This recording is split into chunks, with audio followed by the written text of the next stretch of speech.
Music has always been part of my family. Um, you know, Dad has been the army band all these years, so there's a lot of classical influence. I remember my dad always, his radio was always on a fine music radio, so that was what we were forced to listen to. And kind of, we kind of had the exposure to good classical music, Bach and your Mozart, and that's actually where my second names come from, Ronaldo, which is also a musical piece. Mom's family is also very musical, um, so there's always singing was always going on in my family. My brother sings, my sister. So within our household, music was always going on. So there was always the piano, there was always the guitar, and we used to sing around the table in the kitchen. For those who don't know, I'm a classical pianist as well. I hated those sheet music.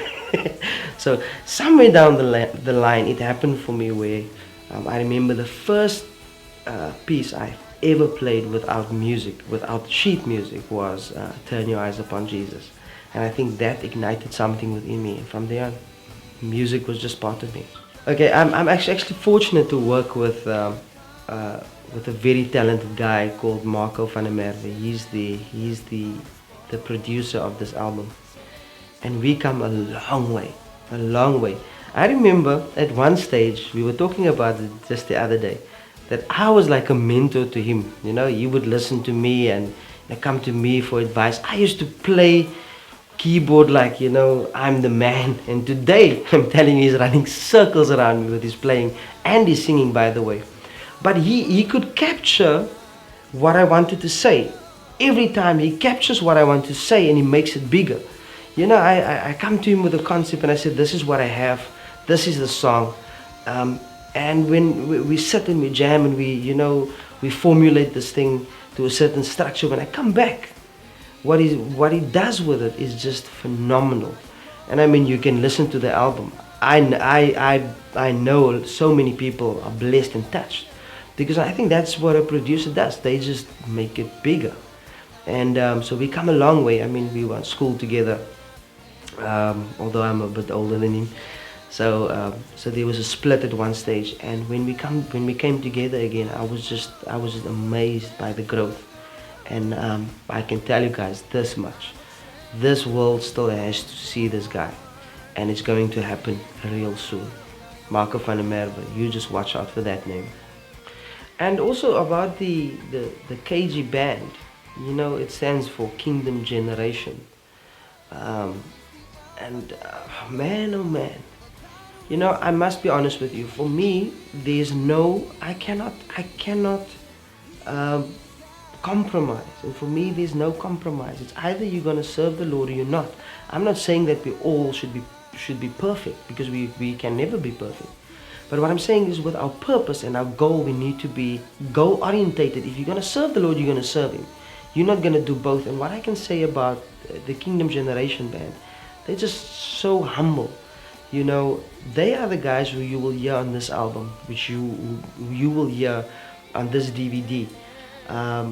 They are so powerful, yet they do not compromise. They are totally sold out for God, and they are truly, I can say, they are God's Kingdom Generation band.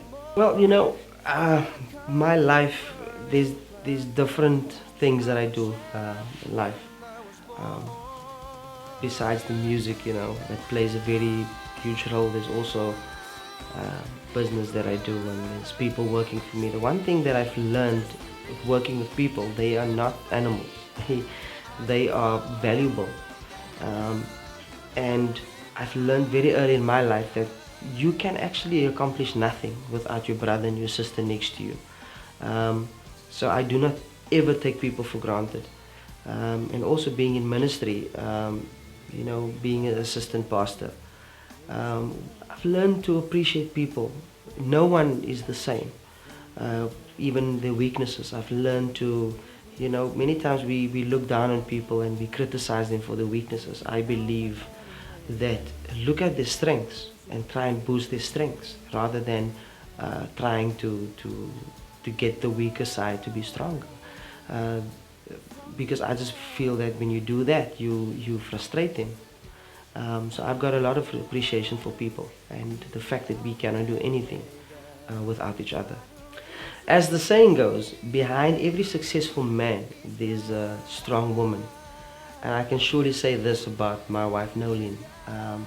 If it hasn't been for her support, I probably would never have been able to finish what I've started. She's just an amazing woman, amazing wife, amazing mother to my children. Very patient and very supportive, and therefore I'm just so grateful. I can be as successful as I want because I've got her beside me. She's also a singer, amazing singer. She doesn't want to sing though, but you watch the space. I'll get her to sing one of these days. The fact that she's willing to allow me to live out what we believe God has given me and instructed me, because I was personally very happy to be just behind my keyboard on a Sunday, leading people into worship. When God said, no, there's a message that I've given you. I'm giving you a mandate to run with this. And many times when we as the men do stuff, the family sometimes has to take a back seat. And I am very grateful that God has given me a family that support me so much. So I want to take also this portion of time to just thank my wife for the support that she's been through these years. Yeah, my kids, my two daughters, they're my biggest fans. So they sing my songs. They just get all excited over what I do. So you just better watch the space for my daughter Jordan and Jessie. I'm telling you, they're gonna do bigger things than I ever have done. They're just brilliant musicians. Now this is my daughter. She's been helping me now today. She actually want to take the stage. I told her it took me about 30 years to get here. There's no way it's gonna take you. How old are you now? 10? 9, I'm turning 10. She's turning 10 in about 2 weeks. I told her there's no way that she is gonna take that. Okay, what do you want to sing? Sing something. Sing one of my songs. I'm not gonna sing tonight. Sing Deliver Me quickly. Deliver me, I cannot do without your hand upon my life. I need you, Lord, every minute, every hour.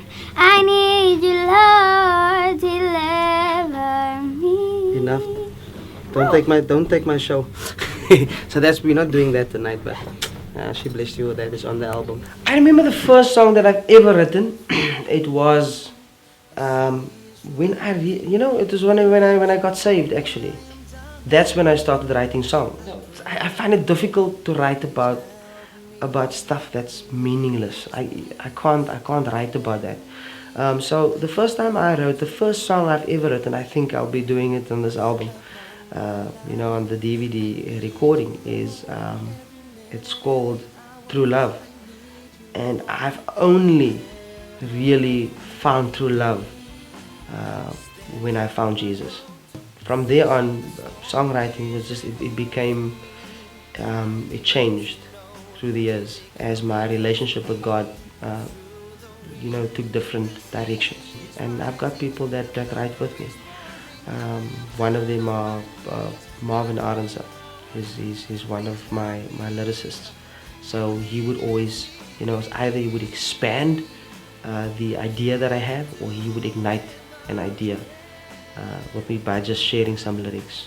The whole concept of the I Am More project, I would say, because this is now over a 2-year period that I stuck with the idea. I actually wanted to move on a long time ago, but I felt within my spirit that God was not done with me having to share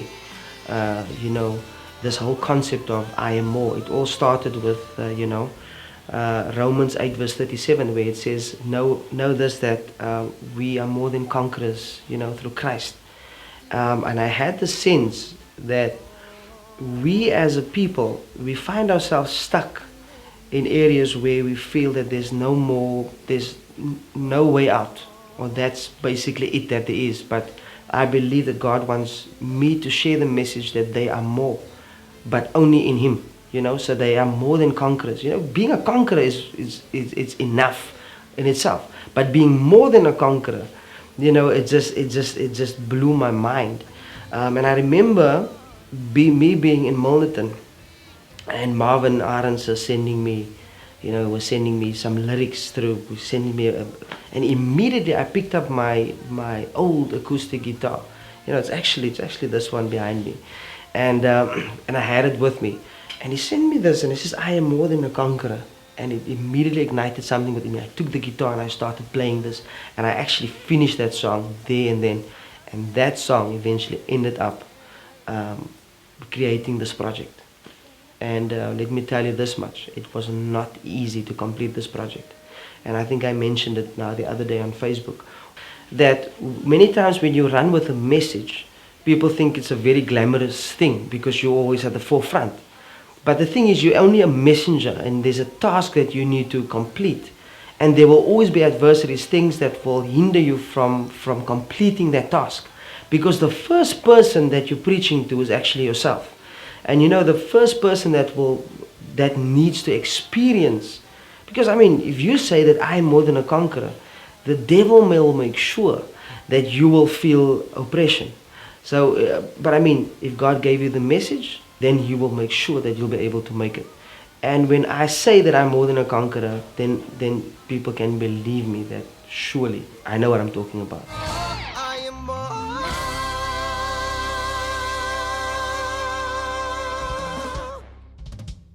In this informal settlement that we're now, I want to thank you for your hard work. I thank you so much. We've come a long way. Some of you guys only recently came on board, and you just made this thing bigger. And I want to thank you, and I want to say I love you. Raymond, thanks for running with me, doing everywhere I want to go. And a special thank you to Markov. You've put in so much. Yes. I want to thank you.